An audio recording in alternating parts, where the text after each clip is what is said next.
This is the new hand grinder from Normcore, a sub $100 grinder that may compete with some higher end grinders. Let's take a look.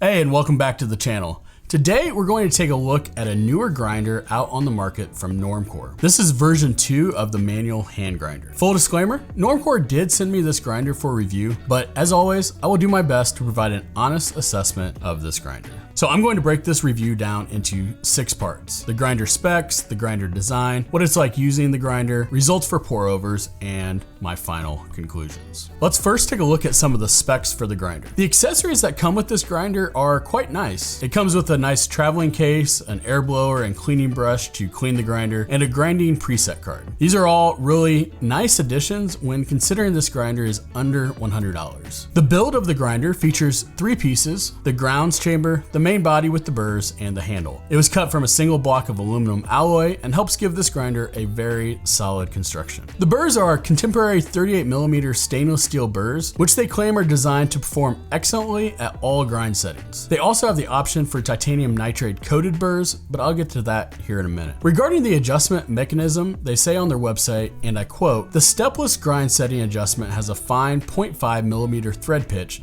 allowing you to make precise adjustments along the way from coarse French press grind to very fine espresso." This is one issue that I want to pause on for 2 reasons. First, this is not a stepless adjustment. They even contradict themselves on their own website. When further in the specifications, they say that the adjustment is stepped clicks and has 24 clicks per rotation, which is accurate. More on this in a bit. I reached out and asked if they developed their own burrs for their hand grinders. I assumed they did not, but I wanted to see if I could get a clue where these burrs were from. They responded by saying they source from a good quality producer similar to a high-end brand. This got me wondering, what high-end brand could they be sourcing from? Well, after some research, I found that really kind of two companies use this language of contemporary burrs: the Healer 101 and the Option-O Remy hand grinders. Come to find out, Healer and Option-O had collaborated in the past, but it seems, at least according to Healer's website, dissolved their cooperation. So from at least what I can tell, the Remy from Option-O is a much upgraded Healer 101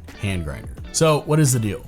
The Option-O Remy hand grinder comes with 2 different options for their burr set: what they call conventional 38mm burrs and contemporary titanium nitride coated 38mm burrs. These 2 burrs are quite different. In addition to the coating, the shape is also different. The conventional burrs are a bit cheaper priced, and it can take a long time to feed beans through to grind at finer ranges. The contemporary burrs have a slightly different shape and help feed the beans through the burrs for a quicker grind at finer settings. Looking at the burr set of the Normcore version 2 and the contemporary burrs on the Option-O Remy, they look identical except for the coating. The Healer 101 uses 2 different sets of stainless steel contemporary burrs, which seems to match the Normcore stainless steel burrs. The titanium nitrate coated contemporary burrs are also available for a slightly higher price. So the titanium version of the burrs exactly match the Option-O Remy titanium nitrate contemporary burrs. And interestingly, Timemore used these titanium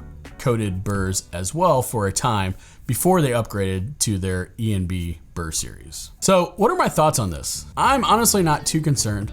As Kyle Roselle pointed out in another hand grinder video, that different companies can use the same burr set, and at the end of the day, while the burrs of a grinder are of utmost importance, there are also additional considerations to look at when choosing a hand grinder. The only thing that does concern me is the language used on the website that is directly copied from the Option-O website for their Remy hand grinders. The quote from Normcore's website that I read earlier regarding the so-called stepless adjustment is the same on both Normcore's website and Option-O's website. When I inquired why they called their grinder a stepless system, they responded, "It is a stepless grinder because it enables you to dial in your grind." Well, this is just not true and does give me some concern with the quality control of the company. The thing is though, this language, as I said, was copied from Option-O's website, which is accurate because the Remy is a stepless hand grinder, but you do pay a price for that. Anyways, the burrs seem to be on a couple of different grinders that are priced much higher, with the Option-O titanium version being almost 3 times the price of the Normcore version.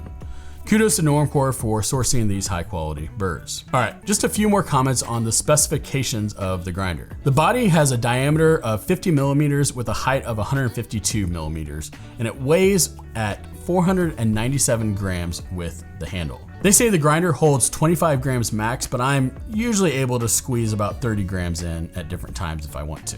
I just want to pause and say that if you're enjoying this review, then go ahead and hit that like button and subscribe to the channel.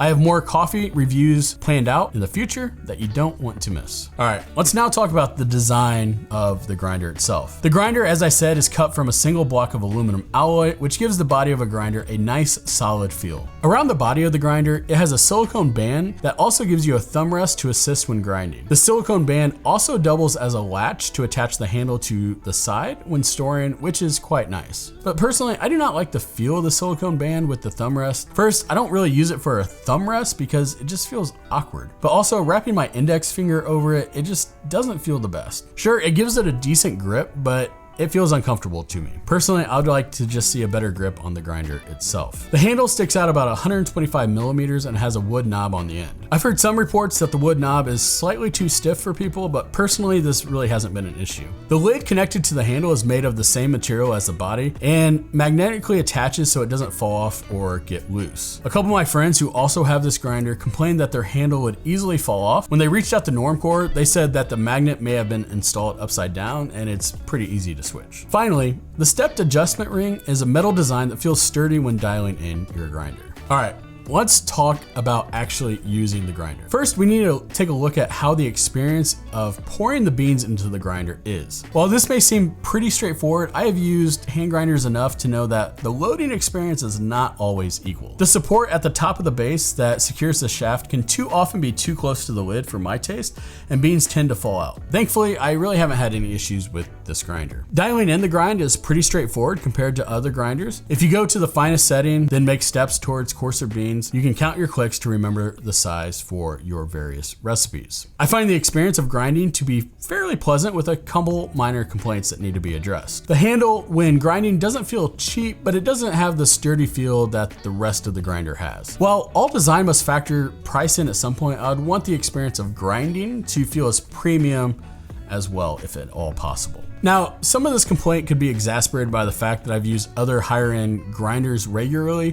where the handle does feel more secure and sturdy. But for a grinder that is less than $100, some compromises must be taken. And to be sure, it doesn't feel cheap, and I think it could be a bit more sturdy though. The ease of use for grinding lightly roasted beans is where this grinder really shines.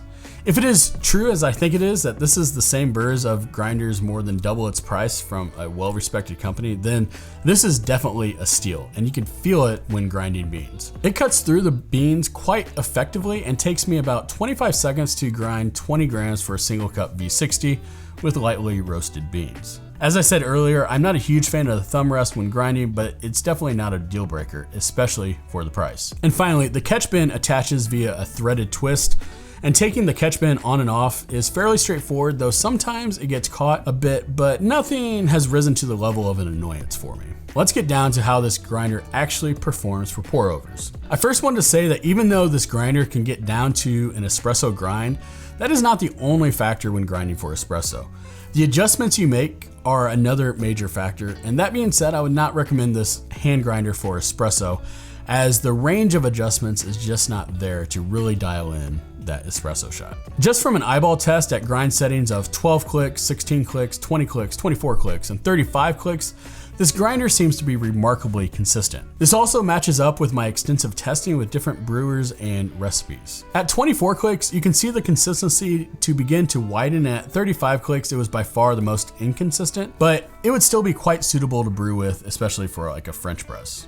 For single cup pour overs on the V60 and origami dripper, I found between 15 to 18 clicks to be ideal for about a 12 to 15 gram brew. When comparing the taste to something like the fellow Ode with similar recipes, I did find this grinder to be a tad bit sweeter, and it had the clarity and cleanness that you would hope for in a higher end grinder. Overall, I am quite impressed with the results.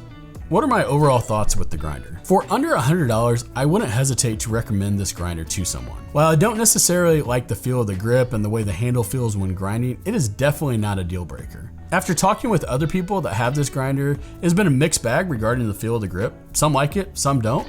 It is purely preference at this point. In terms of performance for price, then hands down, I would recommend this grinder. The burr set is used on well-respected grinder, the of.a Remy, which is more than double this price. You're getting some incredible value. One other thing I would like to add is that this is the third version that has been released. They have a version 1, a version 1.1, and a version 2. The version 1.1 was actually released after the version 2. I did confirm with Normcore that the burrs are the same in every grinder, so just some of the design and how it is put together is different. That being said, with the ever-changing landscape of what they're offering, this can be confusing to customers. Additionally, it also does concern me that the language on the website is not exactly accurate when it comes to describing the grinder. As I said, this is not a stepless grinder and it can be misleading to classify it as one. If this were a stepless grinder, then the price would be drastically higher, probably similar to the of.a Remy. But I hope this video has presented all the facts and opinions I can on this grinder. Let me know in the comments what your thoughts are regarding the choice of burrs, the design, or any other questions you may have. I would love to discuss more. There's an affiliate link to purchase the grinder. I do receive a portion of the sale if you do so, but it just helps me to continue to provide content for you. Also, don't forget to subscribe as I have many more videos planned out regarding coffee gear reviews and comparisons. Until then, happy brewing.